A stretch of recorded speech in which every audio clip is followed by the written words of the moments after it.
Hello. We have been discussing about the early Greek philosophers, and today we begin with yet another early Greek philosopher, Heraclitus. This is Dr. Ananya Barua, Associate Professor in the Department of Philosophy, Hindu College.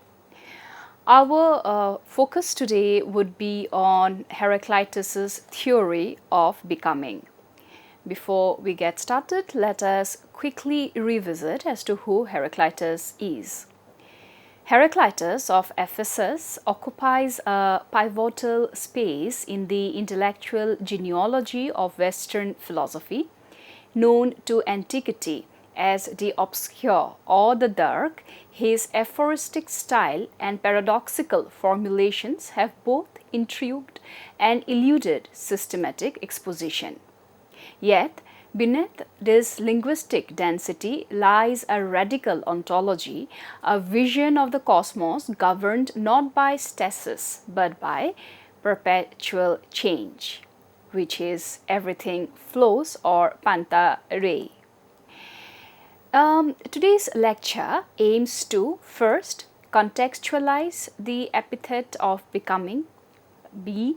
examine Heraclitus's doctrine of becoming vis-a-vis everything flows, c. analyze whether becoming is an extension or a negation of the ontological function of the verb to be, and d. evaluate how Heraclitus moved beyond his Milesian predecessors. Now, Heraclitus the Obscure. We would see that the theme of the dark was conferred upon Heraclitus for multiple reasons. Philologically, his fragments are densely layered with ambiguity, irony, and polysemy.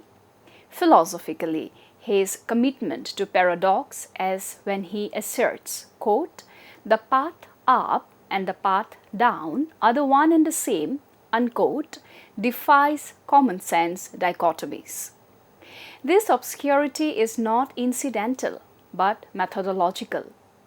It gestures towards the limits of rational clarity and the elusiveness of the logos, which he famously says, quote, "is always so, yet men fail to understand it," unquote.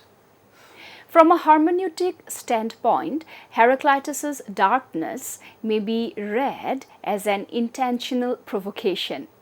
The logos is not a transparent medium of truth, but a living rhythm of opposites mirroring the very flux it describes. Understanding requires not passive reception, but an existential attunement to the harmony of tensions. The doctrine of becoming. At the heart of Heraclitean thought lies the doctrine of becoming. For Heraclitus, reality is not constituted by immutable substances, but by ceaseless transformation. Quote, "everything flows, nothing stands still," unquote. He employs the metaphor of fire, both consuming and generative, as the archetypical element that captures the essence of change. Unlike his predecessors, who sought arche in water, thelis, air for Anaximenes, or boundless matter for Anaximander, Heraclitus posits a dynamic principle. Quote, "this world order, the same for all, no god nor man has made, but it always was and is and shall be an ever-living fire," unquote. This vision of becoming destabilizes the ontological priority traditionally ascribed to static being. Identity is revealed as temporary coherence within a field of opposing forces. War is the father of all and king of all. A metaphorical way of stating that reality is generated through conflictual tension, not harmonious unity. Now, let us try to understand how is the concept of being an extension of the copula to be. Now, the copula is the verb to be for the unversed, and we find the existence of copula in our logical propositions. And we know that in logic, if the copula is missing, the entire statement becomes self-defeated, for it no longer becomes proposition. So statements like wow, rainbow is a statement, but it is in no way a proposition in the logical sense because the copula is missing. So, wow, rainbow, the exclamation here needs to change, and we need to reformulate it in the logical proposition with a statement like the rainbow is beautiful. So, here is the verb to be. And why did I mention this part here? I have mentioned this part of the copula to be to see if the notion of becoming of Heraclitus and being of Parmenides is an extension of the logical copula to be. The Heraclitean focus on becoming raises profound questions about the function of the verb to be. Traditional metaphysics treats being as a foundational category, an ontological anchor of stability. However, Heraclitus dislocates this assumption by suggesting that to be is not a condition of permanence, but an event of transformation. In this sense, becoming is not merely an extension of being, but a reconceptualization of it. The ontological copula no longer denotes essence, but transition. This anticipates a metaphysical revolution that will later be echoed in Heidegger's distinction between being and beings, where being is understood temporally and dynamically. So what is important here is to note that as much as the verb to be, the copula, connotes the essential or the essence, however, being, or rather becoming here, though an extension of the verb to be, doesn't really denote essence but talks about transition. Furthermore, Heraclitus's paradoxes, example, quote, we both step and do not step in the same rivers, unquote, disrupt the Aristotelian principle of non-contradiction, suggesting that the identity must be understood as a differential continuity, not as categorical stasis. Becoming thus emerges as a self-differentiating process, not a deviation from being, but its deeper temporal truth. Now, Heraclitus marks a significant departure from the cosmological reductionism of his predecessors. While the Milesians sought the one underlying substance arche, Heraclitus reoriented inquiry towards the structure of oppositions and the rhythm of transformations. Where Anaximander spoke of injustice among the elements, Heraclitus radicalizes these by locating justice not in retributive balance but in the very interplay of opposites. Quote, to God all things are beautiful and good and just, but men have supposed some things to be just, others unjust. Unquote. This reveals a cosmic logos not of fixed categories but of perpetual tension, what Nietzsche would later call the agnostic nature of existence. Heraclitus's thought thus initiates a proto-dialectic, a mode of thinking that sees unity as emerging from difference, stability from motion.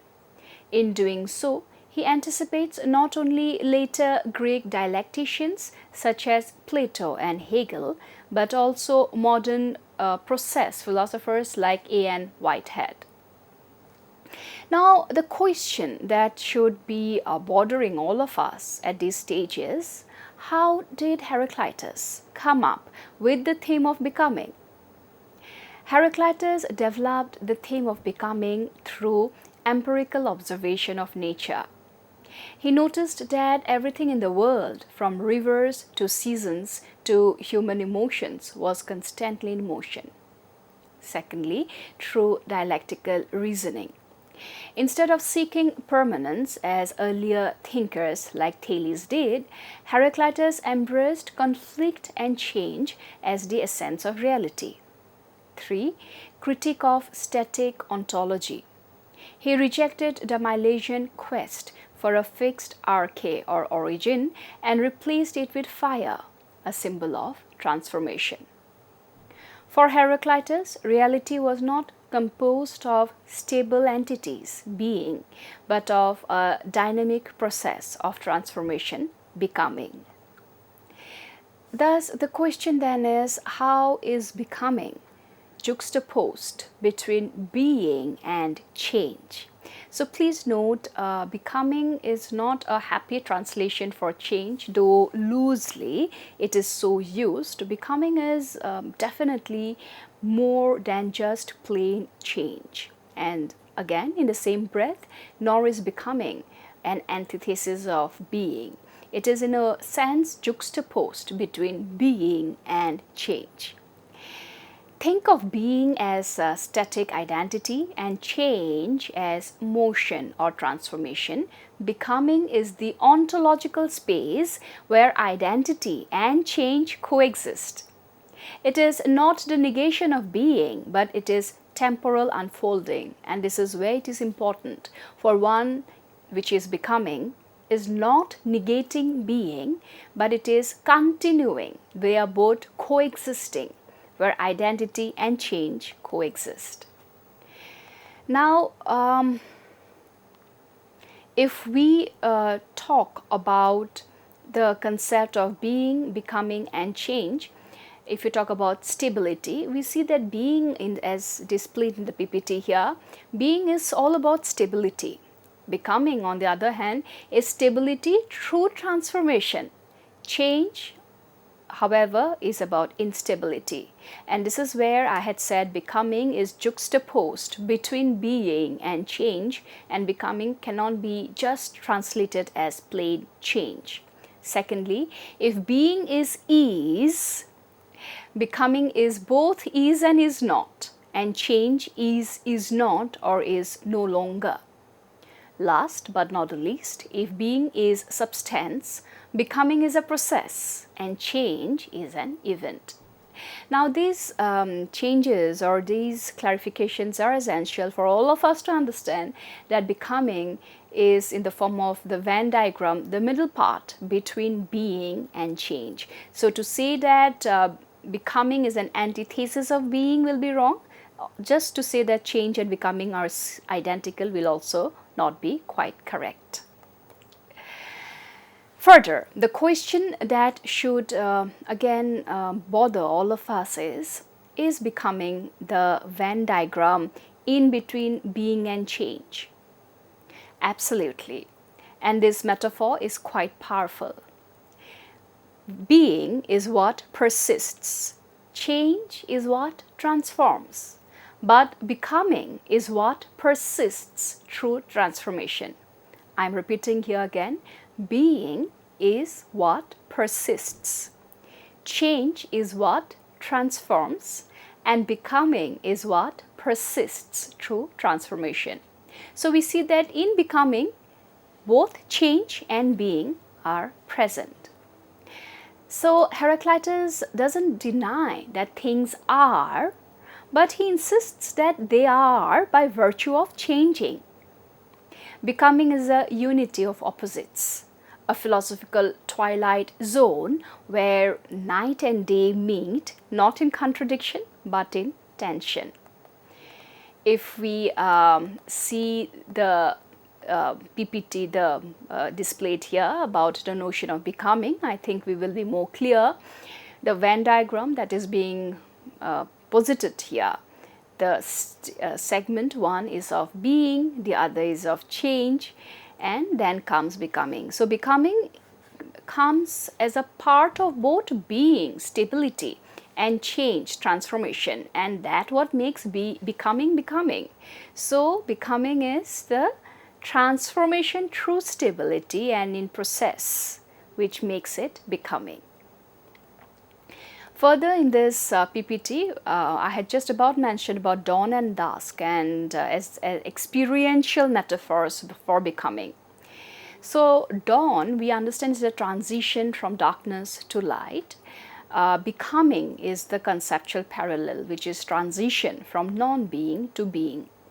Dawn again is neither night nor fully morning. Similarly, becoming is neither pure stasis nor pure change, stasis or static. Further, dawn appears paradoxical and transient. Similarly, becoming sustains paradox, something which is both is and is not.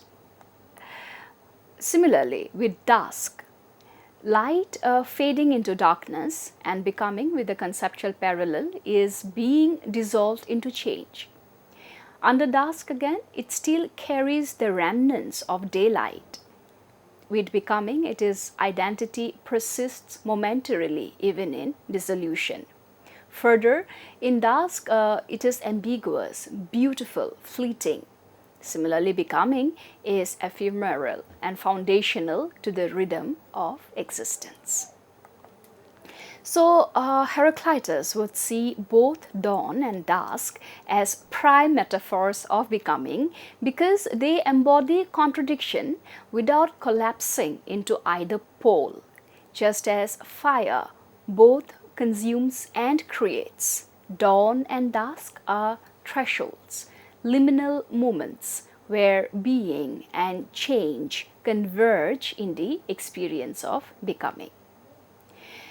Heraclitus thus invites us to dwell not in the clarity of noon or the obscurity of midnight, but in those in-between states where understanding must embrace paradox and truth lies not in essence but in motion. Dawn and dusk are not just times of day. They are philosophical moments that enact becoming before our eyes, and this is where Heraclitus becomes so very important. Thus, Heraclitus' philosophy invites us to think not in spite of a change, but through it. In his hands, being becomes intelligible only as becoming, and the task of philosophy is not to grasp an eternal essence, but to listen to the rhythm of the world's transformations. His darkness, then, is not a failure of clarity, but a refusal to reduce complexity to simplicity. In this light, Heraclitus stands as the first philosopher of the event, the progenitor of a tradition that sees reality not as a noun but as a verb.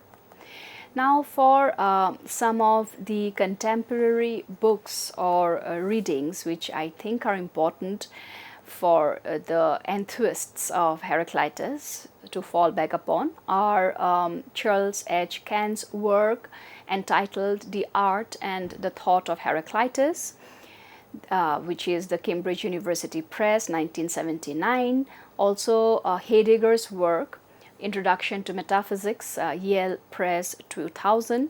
Nietzsche's Philosophy in the Tragic Age of the Greeks, 1996. Kirk, Revin and Kirk's, Schofield's The Pre-Socratic Philosophers, Cambridge University Press, 1983. Professor Jonathan Burns, The Pre-Socratic Philosophers, Routledge, 1982, are some of the primary readings. And we must also remember that there are several contemporary philosophers who have also engaged deeply with Heraclitus's concept of becoming, exploring its implications in various philosophical contexts. Starting on, we have A.N. Whitehead, who has been a British philosopher and mathematician. Whitehead is renowned for developing process philosophy. which emphasizes becoming and change over static being. He identified Heraclitus as a precursor to these traditions, viewing reality as a series of interconnected events rather than fixed substances.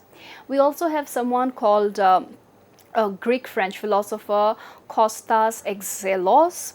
Exelos sought to reconcile Heraclitus's insights with modern thinkers like Marx, Nietzsche, and Heidegger. And Exelos' timeline is somewhere from 924 to 2010. The spelling is Kostas, K-O-S-T-A-S, Exelos, A-X-E-L-O-S. And Professor Exelos had introduced the concept of the game to describe the dynamic and open-ended nature of reality, reflecting Heraclitus's emphasis on perpetual change. Again, the end twists on Heraclitus's philosophy can further read up Exelos. There is also this third pertinent thinker, Carlos Andrés Segovia, a contemporary philosopher. Segovia explores Heraclitus's themes in the context of post-nihilism and ontology. His work, such as Fire in Three Images from Heraclitus to Anthropocene, delves into the metaphorical and literal significance of fire in Heraclitus's philosophy, connecting it to modern environmental and metaphysical discussions.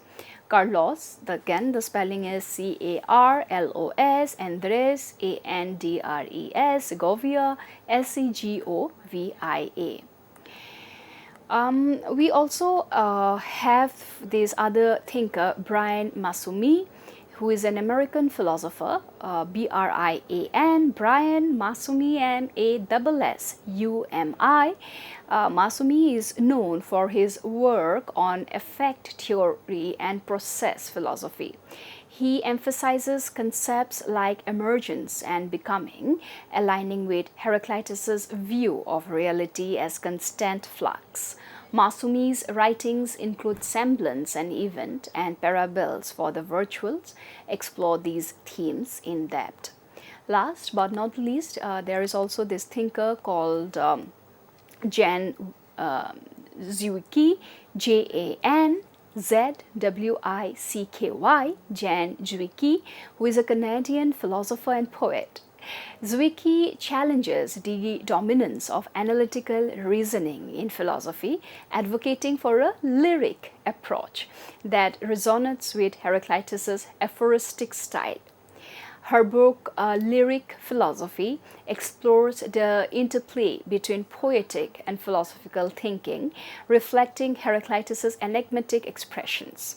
Zwicky, a poet in her own right, offers a distinctive interpretation of Heraclitus's concept of becoming through lyric philosophy, and this approach emphasizes resonance, metaphor, and the integration of poetic and philosophical thinking, challenging traditional analytical methods.